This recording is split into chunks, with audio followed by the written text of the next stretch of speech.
साथियों नमस्कार, कैसे हैं आप सब लोग? आज एक महत्वपूर्ण टॉपिक पर जो है हम चर्चा करेंगे। टॉपिक जो है जुड़ा हुआ है सरफेसिए से। एक महत्वपूर्ण judgement honourable Bombay high court का, जहां पर हार का जो है सामना करना पड़ा सेंट्रल बैंक ऑफ इंडिया को। देखिए, हम सब जानते हैं कि जब भी बैंक जो है कार्रवाई करेगा एज पर सरफेसिए कानून, तो ये एक साइकोलॉजी जो है काम में लेता है, जिसको हम कहते हैं इंस्टीट्यूशनल डिफेंसिव साइकोलॉजी। ये बैंक जो है होता है मजबूत स्थिति में। बैंक को ये अजम्पशन है कि आपकी जो असेट है वो हमारे पास है। असेट जो है मॉर्गेज है। बेसिकली अगर आप पे नहीं करेंगे कंसर्न उन अमाउंट को, तो हम आपको कर देंगे एनपीए, और एनपीए करने के बाद आपसे जो है रिकवरी करेंगे अमाउंट की। आप तब भी अमाउंट पे नहीं करेंगे, हम ऑक्शन करेंगे और प्रॉपर्टी को डिस्पोज ऑफ कर देंगे, जो कि मॉर्गेज है। बेसिकली अगर आपको तकलीफ भी है तो आप कहाँ जाएंगे? हद से डीआरटी। तो इनको ये घमंड है कि जो इनका मदर एक्ट है वो सरफेसिया ही है। अगर सिविल सूट दाखिल कर भी दिया गया तो ये मेंटेनेबल नहीं होगा as per order 7 rule 11 of CPC. पर क्या है सिनेरियोज कि जहां पर लाई करेंगे सिविल सूट, और जहां पर जो कंसर्न पक्षकार है अपने राइट्स को प्रोटेक्ट भी कर पाएंगे। ये आज के डिस्कस का मेन सिनेरियो। देखिए, जब भी बैंक जो है हमला करता है उसका अपना डिफेंस मैकेनिज्म है, पर उसको तोड़ने के लिए हमें काम करना होता है रिवर्स साइकोलॉजी से। हमें जो उसकी बाउंड्रीज हैं, जो उसके अजम्पशंस हैं, उसमें इंटरफेयर करना होता है, ताकि हम राहत जो है प्राप्त कर सकें। क्लियर हो गया अपने को?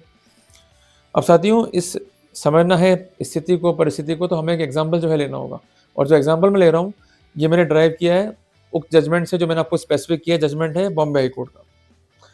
साथियों, बेसिकली हम एक स्थिति लेते हैं तीन पक्षकारों की, mister A, mister B and mister C. Clear? Mister A ने क्या किया कि एक प्रॉपर्टी जो है रख दी गिरवी मिस्टर सी के पास, मींस बैंक के पास, और ये प्रॉपर्टी थी मिस्टर बी की।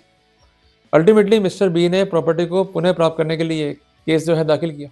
तो मिस्टर ए ने तो हाथ खड़े कर दिए, भाई प्रॉपर्टी मेरे पास में नहीं है, प्रॉपर्टी है बैंक के पास, मतलब मॉर्गेज करिए। और बैंक कहता है कि अगर प्रॉपर्टी हमारे पास में है तो you are govern by SARFAESI law. आप किसी भी रूप में सिविल लॉ में आकर के रेमेडी नहीं ले सकते। तो क्या रेमेडी मिली, और किस प्रकार जो है रेमेडी मिली मिस्टर बी को, ये जो है पैदा कर रहे हैं हमारे माइंड में बहुत ज़्यादा क्यूरियोसिटी। तो इसलिए टॉपिक को समझने के लिए हम एक एक बात को जो है नोट डाउन करते हुए चलेंगे। तो सबसे पहले हम लिख लेंगे तीन पक्षकारों की स्थितियों को, mister A, mister B and mister C. जैसे मैंने एक नोट्स लिखे हुए हैं, ऐसे जो है मेंटेन कर लो उसको स्पेसिफिक तरीके से, कोई दिक्कत नहीं है। मिस्टर ए जो है बेसिकली परचेजर है, और मिस्टर बी जो है डेवलपर है। तो सबसे पहले इनके बीच में एक एग्रीमेंट होता है रिगार्डिंग परचेज ऑफ लैंड। एक सर्टेन अमाउंट जो है तय होता है, सर्टेन अमाउंट जो है पे होता है एज एडवांस, जिसको हम कहते हैं अर्नेस्ट मनी। और जो रिमेनिंग अमाउंट है, जिसके लिए प्रॉमिस करता है मिस्टर ए कि मैं पे करूंगा थ्रू चेक। चेक जो है दिया गया, पर चेक जो है बाउंस हो गया। अल्टीमेटली नोटिस जो है दिया, पर किसी भी रूप में अमाउंट को जो है पे नहीं करा मिस्टर ए ने। तो बात आई अमाउंट को फॉरफिट करने की, और जो रिमेनिंग अमाउंट था उसको रिफंड करने की। पर ये मालूम पड़ता है कि जब मिस्टर बी अपनी प्रॉपर्टी का लेने गए पोजीशन, तो मिस्टर ए ने ये प्रॉपर्टी जो है मॉर्गेज कर रखी थी बैंक को। अब कंसर्न कॉन्ट्रैक्ट को खत्म करने के बाद में, और कंसर्न जो कॉन्ट्रैक्ट है, जो इसके प्रभाव है, इसको शून्य घोषित करने के कॉन्सिक्वेंस में एक दावा जो है पेश किया मिस्टर बी ने against mister A and mister C. तो इसमें ऑब्जेक्शंस ये थे कि बेसिकली जो ये दावा है मेंटेनेबल नहीं है, क्योंकि प्रॉपर्टी जो है मॉर्गेज है विद द बैंक, तो ये गवर्न है विद द सरफेसिया प्रोटोकॉल। कुल मिलाकर के जो recovery of debt and bankruptcy act है, उसका जो सेक्शन 18 है वो एप्लीकेबल होगा, और ये मोर स्पेसिफिकली एप्लीकेबल है स्टेट ऑफ महाराष्ट्र में। इस पर जो है जोर दिया गया। इस कारण सिविल कोर्ट को जो है जुरिडिक्शन नहीं है, और जो कंसर्न बैंक था उसने अर्जी मूव करी as per order 7 rule 11 of CPC.